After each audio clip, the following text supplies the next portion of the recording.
Good morning, I'm Harley Schlanger from the LaRouche Organization with your daily update for September 28th, 2021. Remember back what happened in September 2008 when the housing bubble popped, the mortgage-backed securities bubble collapsed, the whole banking system was threatened, and what was done?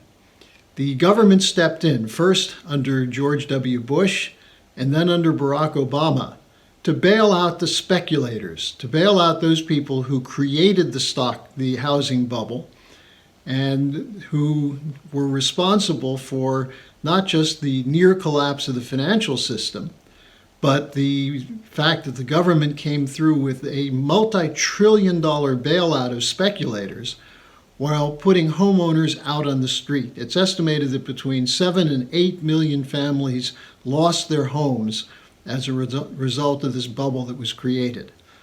Now, it's clear looking back on that we made the wrong decision in the United States. Lyndon LaRouche had warned that this would happen, that instead of bailing out the speculators, we needed a financial bankruptcy reorganization. But it didn't happen. It didn't happen because both parties were owned lock, stock, and barrel by Wall Street and London speculative interests. And instead, they not only bailed out the speculators, but passed a new bill, the Dodd-Frank bill, which ensured that the derivatives bubble would continue to be supported. And from 2008 to the present, we've seen a policy of virtually unlimited quantitative easing. In other words, more funds, more credit going into the speculative bubble, and a starvation of the real physical economy. Now, it's interesting to compare that to what's happening in China right now. I know many of the listeners and viewers are very freaked out about China, are convinced that China is a communist nation, an enemy of capitalism, an enemy of everything Americans think they believe in. But what is China doing when faced with a similar crisis? Well, it's interesting. There's the story of Evergrande, the housing, construction, and eventually a conglomerate, which built up somewhere over $300 billion in debt and was unable to meet interest payments. So what did the Chinese do? Well, they put it through, in a sense, a bankruptcy reorganization. What was done with the debt was that they forced a haircut for the speculators. There was a $38 million or an $83 million payment that was coming due. Let me get this here. An $83 million payment was due on September 23rd. And what they said, what government regulators did and the People's Bank of China did, was tell the investors are going to have to take a haircut, and ordered the company to continue to fund the housing projects that were underway. That is, the homeowners who had put money into the company to build houses had to be given the construction of the houses and title to the houses. So they put people first. They protected the people who invested in the homes and penalized the speculators. And they notified the bondholders they were going to take a haircut. But the international press initially talked about this was a Lehman moment for China. It was going to collapse the Chinese economy. But instead, they did what we should have done. They put people first. They protected the investments in physical production and penalized the speculators. Now, neoliberals in this country always talk about moral hazard, that if you are spending more than you can afford, you have to take the loss. But when push came to shove and the whole financial system was facing that, they went along with a bailout. There were some who spoke against it, but for the most part, they allowed the speculators to be rewarded while punishing people who put their whole life savings into trying to buy a family home. And the Fed policy, Federal Reserve policy, and central banks everywhere, bail out the speculators first. Why? Because these are financial institutions that are considered too big to fail. Eric Holder, the Attorney General under Barack Obama, even said that. He said that systemically important banks and financial institutions must be protected. Now, the Asia Times had an interesting article on the China situation the other day. It described this as a preemptive popping of a bubble.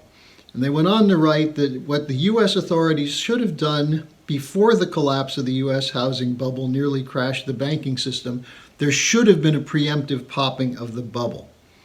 Meanwhile, China is doing an overall crackdown on speculators, and instead directing credit into the most advanced sectors of the physical economy, high productivity industry, as opposed to protecting swindlers. So this is an important lesson for us to take because we're facing a continuing debt bubble in the United States. Not just government debt. Government debt is out of control, but so is personal debt. So is corporate debt. And much of the lending right now that's going on with the quantitative easing, which is driving inflation, food inflation, utility inflation, electricity production inflation, and so on, is coming from the flood of money that's being made available to protect bankrupt corporations. About 45% of the corporate debt that's been taken on since 2019 is going to what are called zombie corporations, brain-dead corporations. They don't make enough profit to pay the interest on the debt. So instead of putting them through a bankruptcy reorganization, they are being rewarded by being given new money to keep the debt on their books. That's just wrong. That's not the American system. Interesting that what we're seeing in China, which is panicking people on Wall Street in the City of London and panicking newspaper editors everywhere in the mainstream media, China is actually applying the method of the American system of banking, that you protect the physical economy and you penalize the speculators. If they have a loss, they should eat it, not the taxpayers. No bailouts, no bail-ins. That should be the policy. So we'll be covering this more as the days and weeks unfold, but I just want to make sure that you're not panicked about it and you actually learn the lesson of how to deal with unbridled speculation. Now, there's another breaking story I just want to call your attention to, which was put out by Yahoo, which is the story of how CIA Director Mike Pompeo committed the CIA to a policy of kidnapping or assassinating Julian Assange, but according to the article was prevented from following through by officials in the National Security Agency and the Justice Department. Now, the story is that when Vault 7 was revealed by WikiLeaks, that is the hacking tools that the CIA had developed, that they could make it look as though the Russians or the Chinese or anyone else were involved in hacking. When this was revealed by Assange and WikiLeaks, Pompeo gave his first address as CIA director, describing WikiLeaks as a non-state hostile intelligence service often abetted by state actors like Russia. And therefore, he said he wanted a scenario or a strategy under which they could kidnap Assange from the Ecuadorian embassy or assassinate him. And with the British help, what could be done to carry this out and so on. Now, the story is just unfolding now, and I will tell you that be a little careful with the story because one of the authors, Michael Isikoff, wrote some of the more egregious fake news about Russiagate. However, this is backed up by a great deal of documentation. It rings true to those people who know that Pompeo was hysterical about the idea that the CIA would be under investigation for illegal activity. It should have been. If you look at who replaced Pompeo, well, first of all, Pompeo replaced Brennan as CIA director, and then Gina Haspel came in. These are deep state operatives who had much to protect.